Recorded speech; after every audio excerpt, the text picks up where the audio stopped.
रहमल्लाहु मन क़रा अल-फ़ातिहा।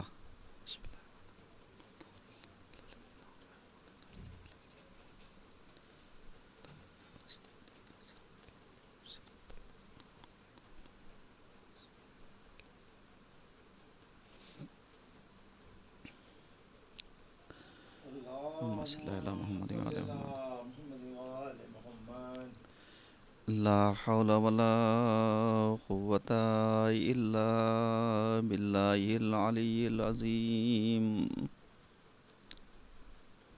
औज़ु बिल्लाहिस समीउल अलीम मिनश शैतानिर रजीम। बिस्मिल्लाहिर रहमानिर रहीम। अल्हम्दुलिल्लाहिल्लज़ी हदाना लिहाज़ा वमा कुन्ना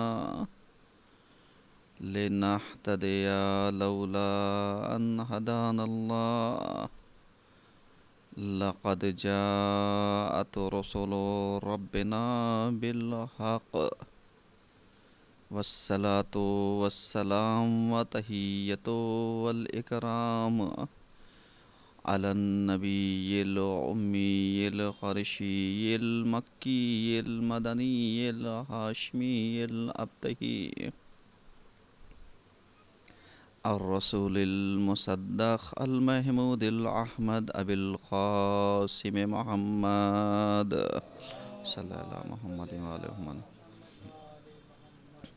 व अला आले बैति तय्यबीन ताहिरीन अल मासूमीन अल मज़लूमीन वलानतुल्लाहि अला आदाइहिम अजमईन मिनल आन इला क़यामि यौमिद्दीन। अम्मा बाद फ़क़द क़ालत ज़ैनब सलामुल्लाहि अलैहा मा रअयतु इल्ला जमीला। सल्लल्लाहु मोहम्मद व आले मोहम्मद सल्लल्लाहु मोहम्मद व आले मोहम्मद। अज़ीज़ान गिरामी, आज के इस सज़ा खाने की ये दूसरी मजलिस है और यहाँ के खमसे का उन्वान है अहले हरम और कूफा व शाम के हालात। कल हमने आपकी खिदमत में हरम और अहले हरम पर थोड़ी सी गुफ्तगू की थी। आज उसी चीज़ को आगे बढ़ाते हुए चंद बातें आपकी खिदमत में अर्ज़ करनी हैं। हुजूर वाला, जब तक हम शख्सियात को नहीं पहचानेंगे तब तक शख्सियात से मरबूत जितनी भी चीज़ें होंगी हम उनको नहीं पहचान सकते, क्योंकि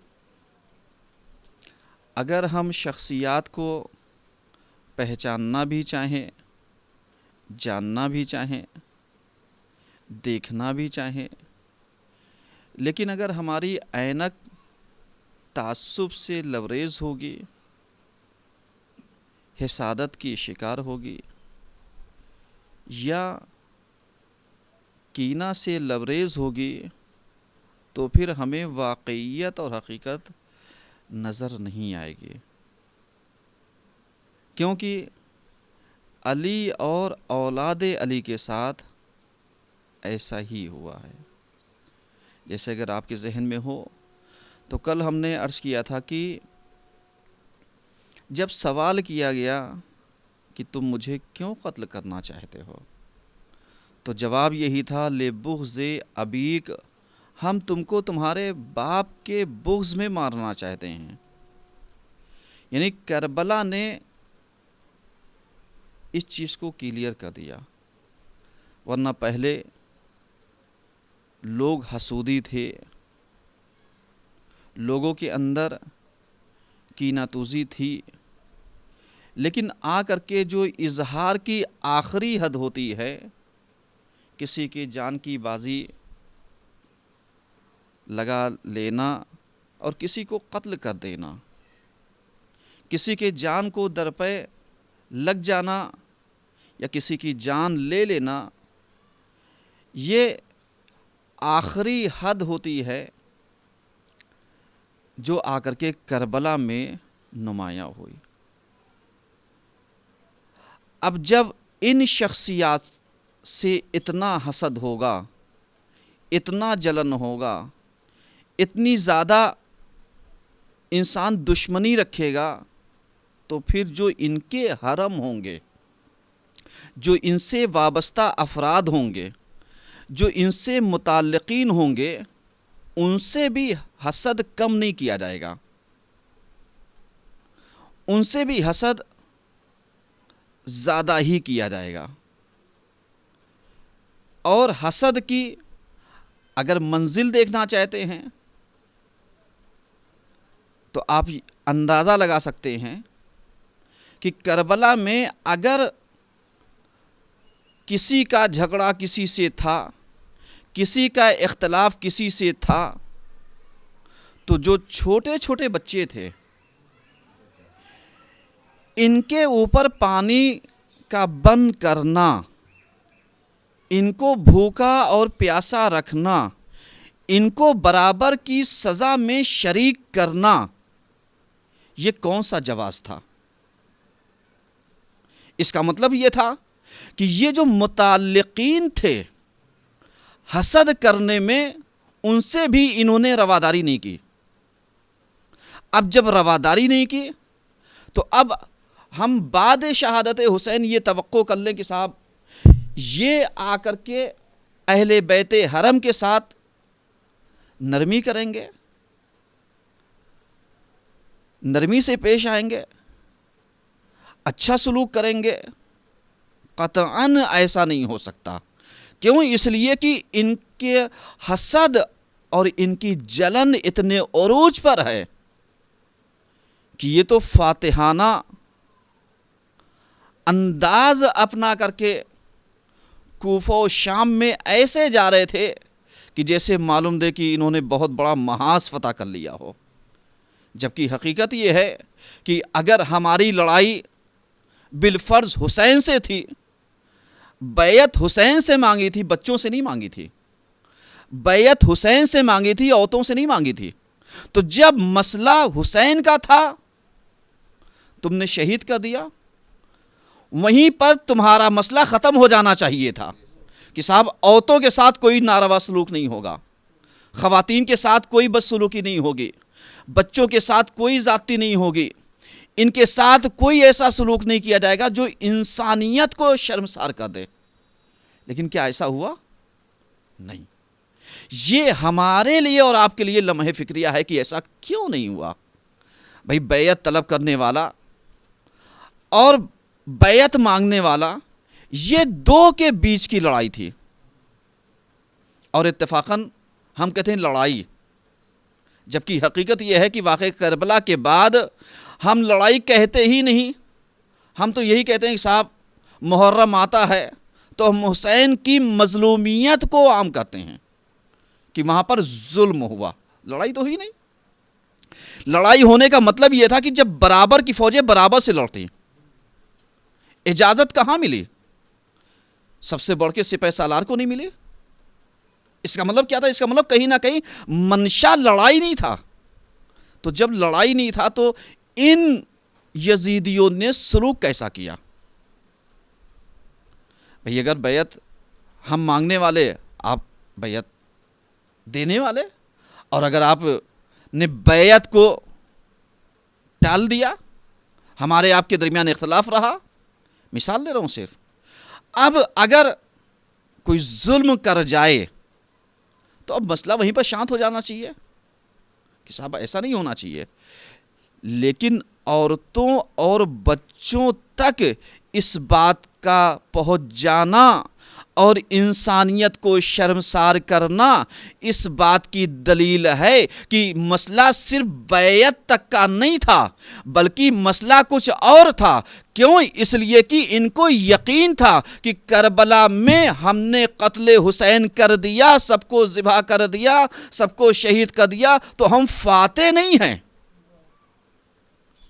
यानी आप गौर कीजिएगा, हम फाते नहीं हैं। क्यों? इसलिए कि अगर फाते होते तो मसला करबला से ख़त्म कर देते, लेकिन करबला से लेकर के कूफा, कूफे से लेकर के शाम, ये जो मराहिल गुजारे हैं, ये असल में इन्होंने अपने अंदाज में ये सोचा था हम फातिहाना अंदाज में जा रहे हैं, जबकि हकीकत ये था कि करबला दो महाज का नाम है।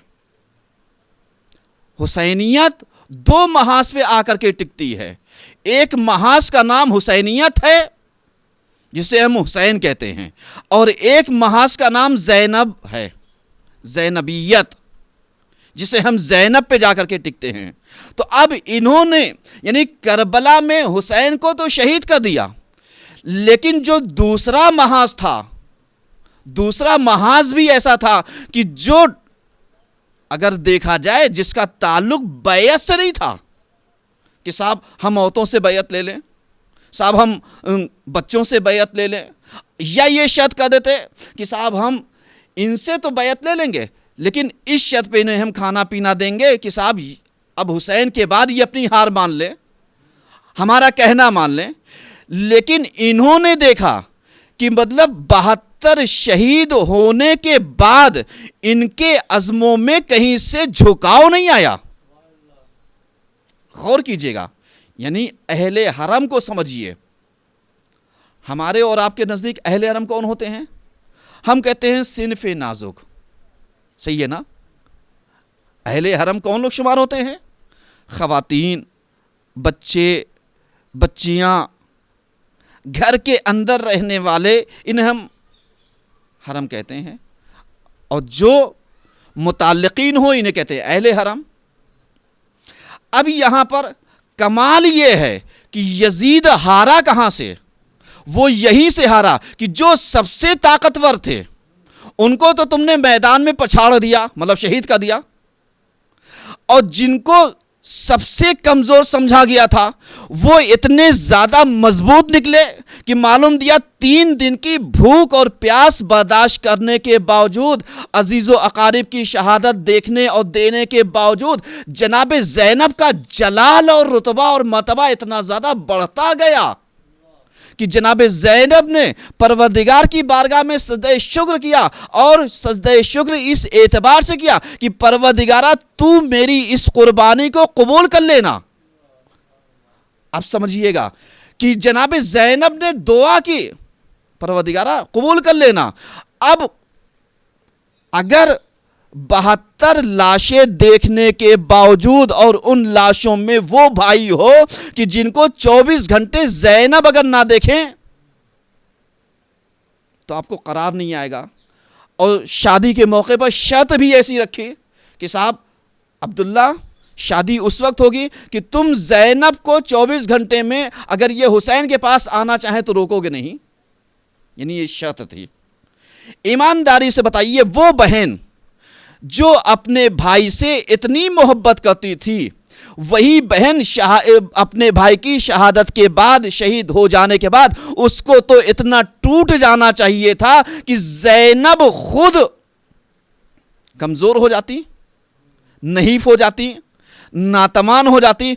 लेकिन क्या कहना ज़ैनब उलिया मकाम का कि जनाब ज़ैनब इतनी बुलंदी पर पहुंच गई थी कि भैया आप ये ना समझिएगा कि आप शहीद हो गए इसलिए कि आपका महाज करबला था और हमारा महाज कूफा शाम है, बस फ़र्क इतना यह है कि हम आपके मिशन में शरीक हैं, आपकी जिंदगी में भी और आपके मरने के बाद भी। तो अजब नहीं भाई भी जवाब दे कि तुम ज़ैनब अपने को अकेला ना समझना, जब हम जिंदगी में तुम्हारी मुहाफ़िज़त कर सकते हैं तो मरने के बाद भी तुम देख लेना कि नो के नेज़ा से तिलावत करके हम तुम्हारे चेहरे की बेहतरीन मुहाफिजत करेंगे और जिंदा सबूत देंगे कि अगर भाई हो तो मरने के बाद भी जो अपने बहन की हिफाजत कर सके। एक सलवात पढ़िए सब मिलकर के।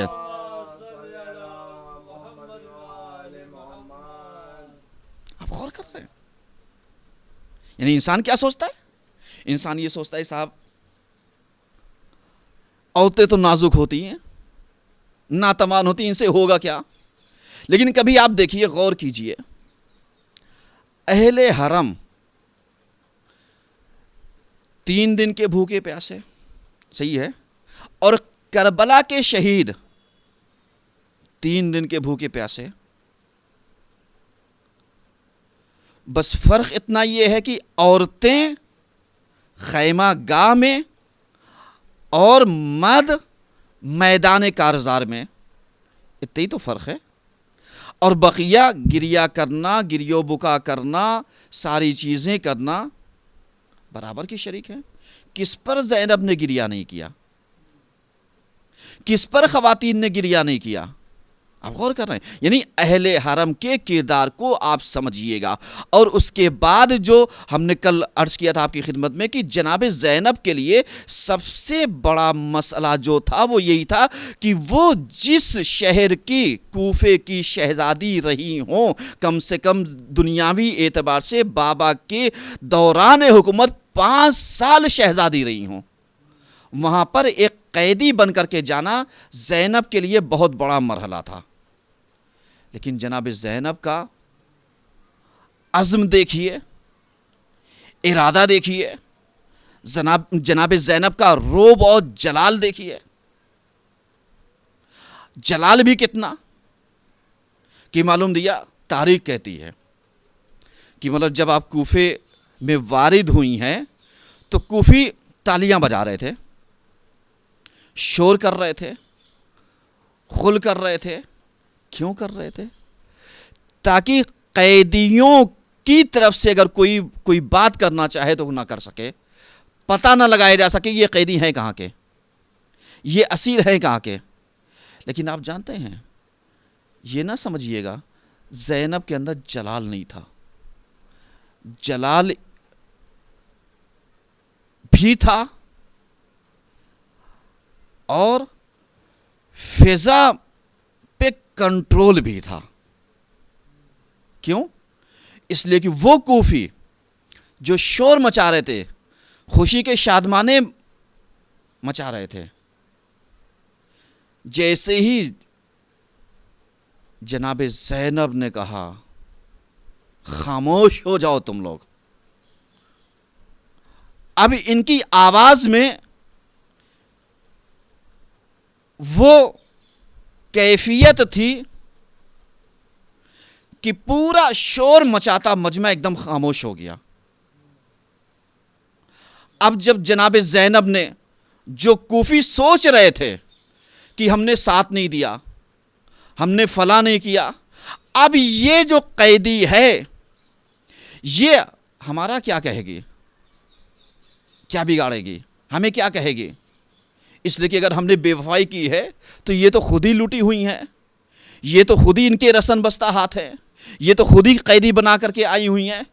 लेकिन जैसे ही जनाब ज़ैनब ने खुतबा शुरू किया तो अब ये नहीं। क्यों? इसलिए कि हम लोग क्या सोचते हैं कि अगर एक समाज में हमारी कोई बेइज्जती कर दे तो हम तो दोबारा बोलने के लायक नहीं होते। लेकिन अगर हम हक के ऊपर हैं और हक पर जान दिए हैं तो अब तुम एक जगह क्या हमें सैकड़ों जगह पर बुलवाओ तो अब हमारी आवाज में कमी नहीं आएगी। तुम हमारे हाथ तो बांध सकते हो, सर छीन सकते हो, जिस्म को छलनी कर सकते हो, लेकिन हमारे इरादों को, हमारे अज़्म को, हमारे मिशन को तुम नुकसान पहुंचा जाओ, ये नहीं हो सकता। बस ज़ैनब ने यही किया। अब ज़ैनब की बेहतरीन आवाज जो अली के लहजे में थी, क्या कहना जनाब ज़ैनब का कि जो अली के लहजे में आवाज थी, जैसे ही कहा कूफियों, बेगैरतों, बेवफाओं, तुमने तो वादा किया था, तुमने तो फला किया था, तुमने मेरे भाई को खत लिखा था, तुमने बहुत सारे वादे किए थे और उसके बाद कहा तुम रो क्यों रहे हो? इसलिए कि तुम सोचते हो रो करके बच जाओगे।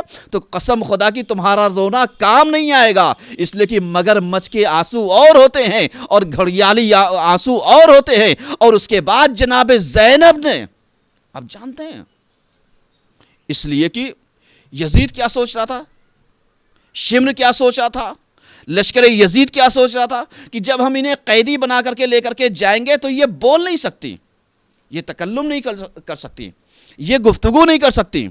और इसीलिए अगर आपके जहन में हो तो जैसे ही इनका दारुल इमारा की तरफ से गुजर हुआ, वरूद हुआ, वैसे ही लोग आग फेंक रहे थे, मशाले फेंक रहे थे, जलती हुई चीजें फेंक रहे थे। क्यों? ताकि ये रसन बस्ता हमारा बिगाड़ क्या सकते हैं। लेकिन आप जानते हैं ये तो अगर मारज़े इम्तिहान में ना होते तो ये करते क्या? मशीयत तो इनके मुताबिक चलती है, तुम समझते क्या हो। और उसके बाद ज़ैनब ने ऐसे मौके पर आकर के जो ललकारा है वो यही तो कहा, शेमर तो क्या समझता है, तू देख रहा है मुझे, तू एक काम कर, अगर तू शोहदा के सर को उस तरफ से लेकर के चल जिधर ये पब्लिक नहीं है। क्यों? इसलिए कि मैं यहां की शहजादी रही हूं। आप जानते हैं शेमर ने क्या किया? जानबूझ करके उधर से काफिला लेकर के गया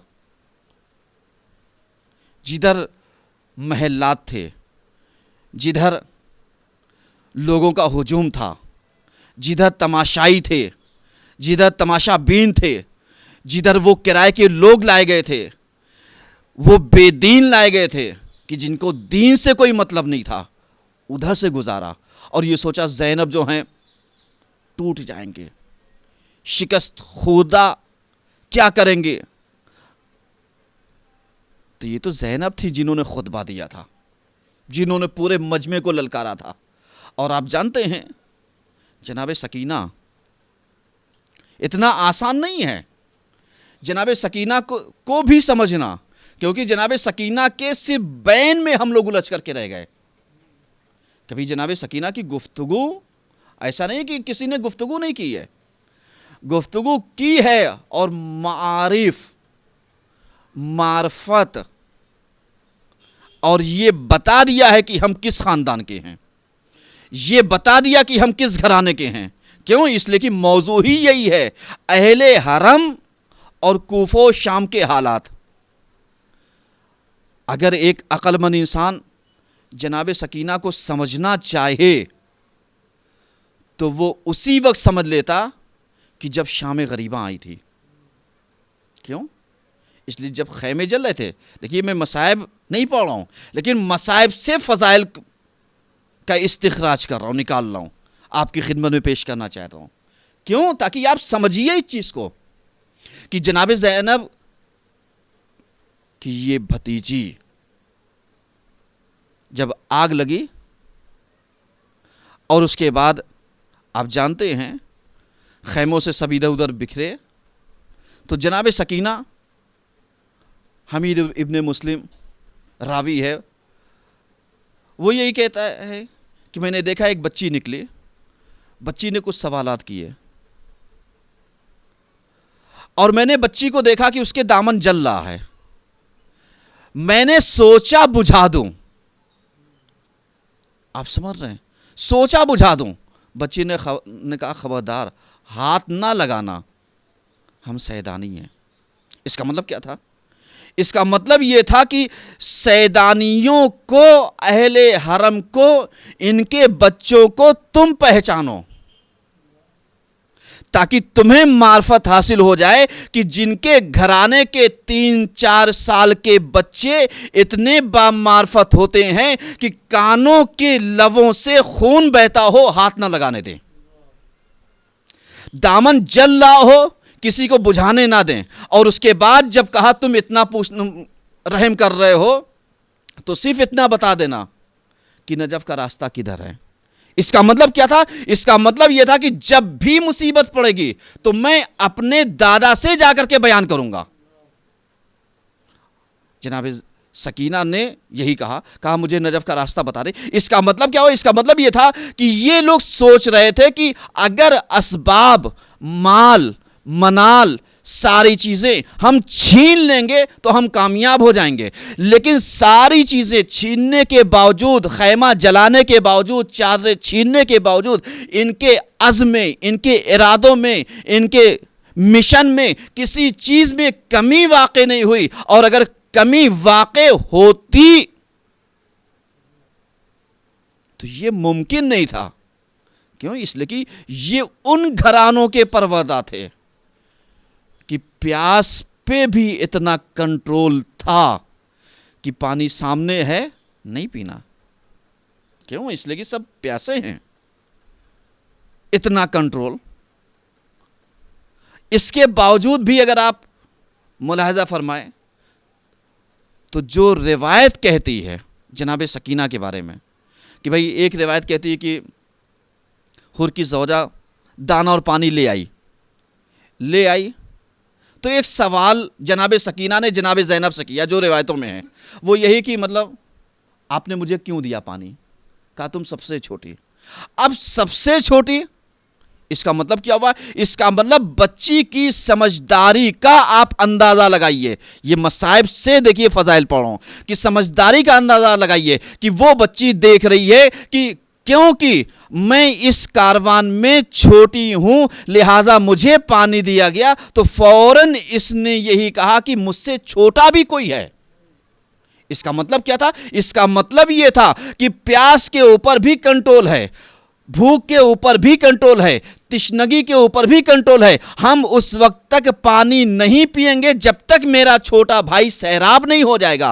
और अगर हम लोग इनकी जगह पर होते तो आज हम यही सोचते हैं कि मेरा पेट भर जाना चाहिए, चाहे बच्चे खाए हो या ना खाए हो। तो हमें दर्स लेना चाहिए जनाब सकीना के इस अमल से, और हमें अब इतना मजबूत अपने को बनाना चाहिए कि अगर हम भूखे रह जाएं तो खबरदार, बच्चों को अगर भूखा रखना हो या रह रहे हो तो कम से कम दाने पानी का इंतजाम इनके लिए करें ताकि ये भूखे ना रहें।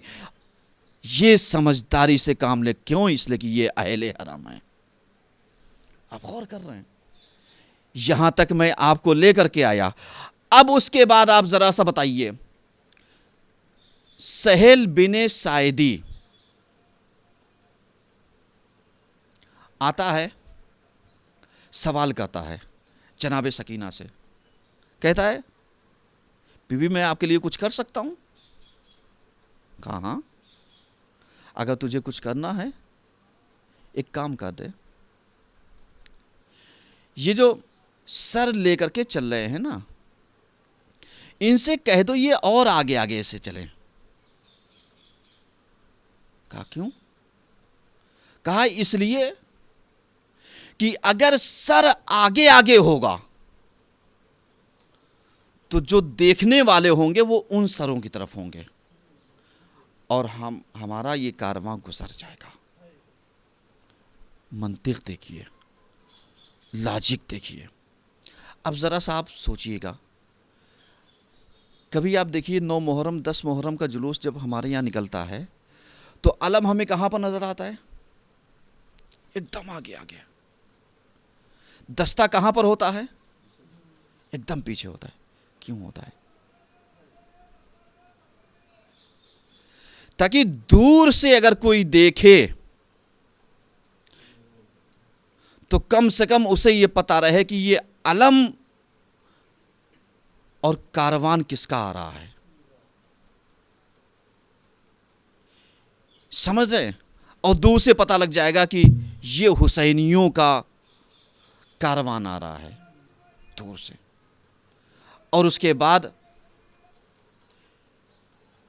जो आगे आगे चल रहे होंगे वो अलम के साथ चलेंगे और जो मातम करते चल रहे होंगे वो बहुत पीछे चलेंगे। कभी आप देखिए जो गश्त करते हैं, कभी कभी जुलूस कितना लंबा होता है। मालूम दिया हमने अलम को देखा तो कहा जुलूस आ गया, लेकिन दस्ता आने में कितना टाइम लगता है? बहुत टाइम लग गया। अब मालूम लिया 100-200 मीटर, 300 मीटर, कभी कभी आधा किलोमीटर का फासला हो जाता है, मतलब अलम में और दस्ते में। क्या मतलब इसका?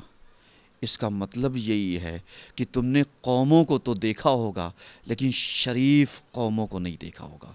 अगर देखना है तो अलम के ज़रिए पहचानो। जिनके यहाँ अलम बुलंद होगा और अब्बास का अलम होगा, पहचान लेगा ये शरीफ घरानों का जुलूस जा रहा है। एक सलवात तो पढ़िए सब मिलकर।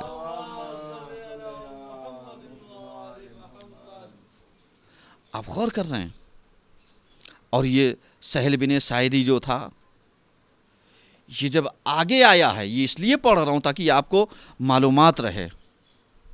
आने के बाद जो सर लिए हुए था, उससे कहा भाई और आगे आगे चलो। कहा क्यों, क्या फ़ायदा होगा? कहा तुझे इनाम चाहिए, ले मैं तुझे इनाम देता हूँ, कुछ रकम अच्छी खासी दी। कहा चुपचाप से आगे चले जाओ। अब जब वो आगे चला गया तो आप जानते हैं जो तमाशा देखने वाले होते हैं वो किधर जाते हैं? आगे आगे नजर आते हैं। तो जैसे ही अलम आगे वो हुआ, आगे बढ़ा, यानी ये जो सरहाए शोदा आगे बढ़े, नतीजा क्या हुआ? नतीजा ये हुआ कि तमाशाई आगे आगे चलते चले गए। अब इसके बाद यहाँ पर जो भाई ने किरदार अदा किया, कौन सा? वही तिलावत कुरान। तिलावत कुरान भाई ने शुरू किया। अब आप बताइए, जब कटा हुआ सर अगर खूबसूरत आवाज़ में, बेहतरीन लहन में, बेहतरीन खान में अगर तिलावत करेगा तो लोग हैरत से यही तो देख रहे थे, ये कटा हुआ सर बोल कैसे रहा है। अब जो पीछे भी थे उनको भी बुलाया गया कि आओ तुम लोग आगे आगे तो आओ, देखो ज़रा सा कि मतलब ये कटा हुआ सर बोल कैसे रहा है। तो अब पता चला कि कूफो शाम में जो अहले हरम गुजरे हैं, किन मराहिल से, किन दर्दों से गुजर रहे थे, और उन दर्दों का मदावा उस वक्त हुआ जब सरहाए शोदा आगे आगे चले गए और हुसैन का सर नो के नेज़ा पर तिलावत करता चला गया। तब जाकर के ज़ैनब को थोड़ा सा करार मिला कि अच्छा वह हुजूम चला गया। और उसके बाद जो दूसरा सवाल जनाब सकीना ने किया था, कहा अगर तू कर सकता है तो जा चादरें ले आ। आप गौर कर रहे हैं? आप बताइए, 4 साल की बच्ची है, तारीख कहती 3 साल की बच्ची है, 3 और 4 साल के बीच की है जनाब सकीना। कहा जा चादरें ले आ। तारीख कहती है शख्स चादर लाया, लेकिन मलाइनों ने चादरें छीन ली कि खबरदार इनको तुम चादरें नहीं पहुंचाओगे। और इतना ही नहीं, मुझे मसाइब नहीं पढ़ने हैं कि हम मसाइब पढ़ेंगे, 2-4 जुमले बस मजलिस। चूँकि आज का दिन जो है ये 7 सफ़र है, विलादत इमाम मूसा काज़िम अलैहिस्सलाम है, यानी ये भी जहन में रहे। लेकिन आप ज़रा सा गौर कीजिएगा, कैफियत में पढ़ रहा हूँ। और उसके बाद आप जानते हैं जब तमाशाइयों को तमाशा देखना होता है तो हुल्लड़ हंगामा ज़्यादा होता है, लोग इंजॉय करना चाहते हैं, मजाक करना चाहते हैं। और उसके बाद जो किराए के आए हों उनकी बात ही अलग है। आप जानते हैं ऊपर से खजूरें फेंकना शुरू कर दिया। जब खजूरें फेंकना शुरू की, जनाब सकीना थी, रसन बस्ता हाथ थे, खजूरों को वापस कर दिया। कहा क्यों फेंक रहे हो हमारी जानिब, हम भूखे हैं, हम खा लेंगे। क्या तुम जानते नहीं सादात के ऊपर सदका हराम है? तुम जानते नहीं? क्यों? इसलिए कि अहले हरम और कूफो शाम के हालात आप ज़रा सा गौर कीजिए।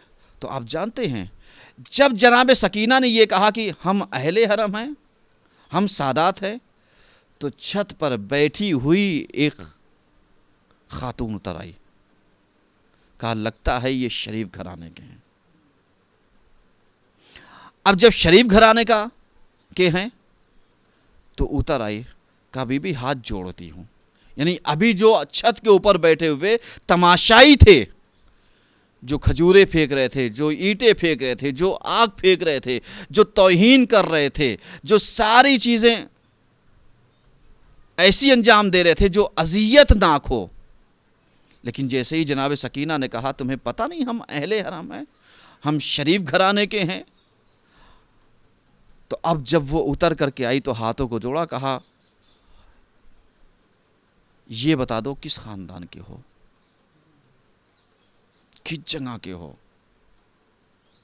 और उसके बाद आने के बाद कहती है कि लगता है ये बच्ची जो है बहुत भूखी लगती है, लगता है बच्ची बहुत प्यासी लगती है, आप जानते हैं। कहा हाँ। कहा थोड़ा सा हम पानी ले आते हैं। क्यों? इसलिए कि आप ज़रा सा समझिएगा, क्यों? इसलिए कि कूफा में अहले हरम को अच्छे खासे दिन रोका गया, और उसके बाद आलम यह था कि पानी इतना नहीं दिया जाता था कि प्यास बुझ जाए, और जब प्यास बुझने का भी पानी नहीं मिलता था तो आप जानते हैं गर्मी कितनी शिद्दत की थी। 10 मुहर्रम 60 डिग्री टेम्परेचर करबला का, कूफे का भी टेम्परेचर इसी के आसपास होगा। अब ज़रा सा समझिए, जिसको प्यास बुझाने के लिए पानी ना मिल रहा हो, उसके हवास कैसे काम करेंगे। लेकिन मेरा सलाम हो इन उसरा के ऊपर, इन असीरों के ऊपर कि जिन्होंने ऐसी सोबतें तो बर्दाश्त की, लेकिन कभी मिशन से पीछे नहीं हटी। और उसके बाद जब वो मोमिना गई कि मैं पानी ले आती हूँ, लेकिन जब ये पानी पी ले तो दुआ करा देना। आप समझ रहे हैं? जब ले करके आई तो आप जानते हैं जो शरीफ घराने होते हैं ये चीज़ को इस्तेमाल करने से पहले दुआ करते हैं। तारीख़ यही तो कहती है ना कि मतलब जनाब ज़ैनब ने सकीना से लेकर के रख दिया, कहा दुआ कर दो पहले इसके लिए। ईमानदारी से बताइए कितनी तकलीफ़ होती होगी उस वक्त। बस यहीं पे आप समझिए, मैं मजलिस को ख़त्म भी कर रहा हूँ, 2-4 जुमले मसाइब के भी समझ लीजिएगा, लेकिन मसाइब को मसाइब के अंदाज में नहीं पढ़ूँगा, एक सादगी से पढ़ूँगा, क्योंकि आज का दिन विलादत का है। लेकिन फिर भी ज़िक्र इसलिए कर रहा हूँ, ज़िक्र सैयदुल शुहदा सबसे अफसल है। रोक दिया। अभी कोई आपसे कहे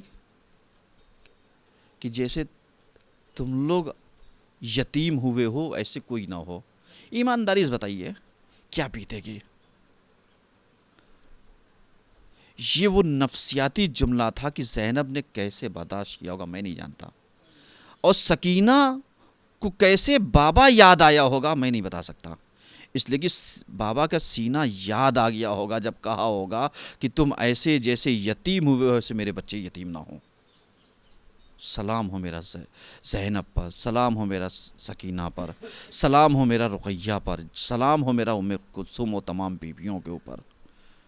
और उसके बाद कहा दूसरा सवाल का, ऐसे जैसे तुम यतीम हुए हो ऐसे मेरे बच्चे ना हो, जैसे तुम ये असीर हुए हो और कैदी हुए हो ऐसे कोई ना हो। अब ईमानदारी से बताइए, जो बग़ैर जुर्म के कैदी बनाए गए हों, जो अहले हरम बग़ैर जुर्म के दयार बदयार फिराए गए हों, उन्होंने कैसे अपने हाथों को उठाया होगा। तो जनाब सकीना ने वही जला हुआ कोता तो उठाया था ना, और यही कहा था परवरदिगारा जैसे हम असीर और यतीम हुए हैं, कैदी हुए हैं, ऐसे इसके बच्चे ना हों। और उसके बाद कहा तीसरी दुआ क्या है, कहा वह तीसरी दुआ यह है मदीना। आप समझ रहे हैं? कहा तीसरी दुआ मदीना। अब मदीने का नाम सुना दिल मचल गया, मदीना तो रसूल। जनाब ज़ैनब ने कहा क्या करेगी मदीना? कहा मदीना, मदीने में जाऊंगी मेरा आका रहता है। कहा कौन आका? कहा तू क्या जानती है, तू तो असीर है। कहा नहीं बताओ हम भी जानते हैं।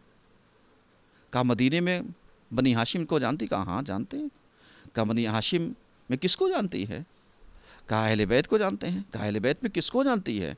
कहा हुसैन को जानते हैं। कहा और किसी को जानती है? कहा हाँ ज़ैनब को जानती हैं।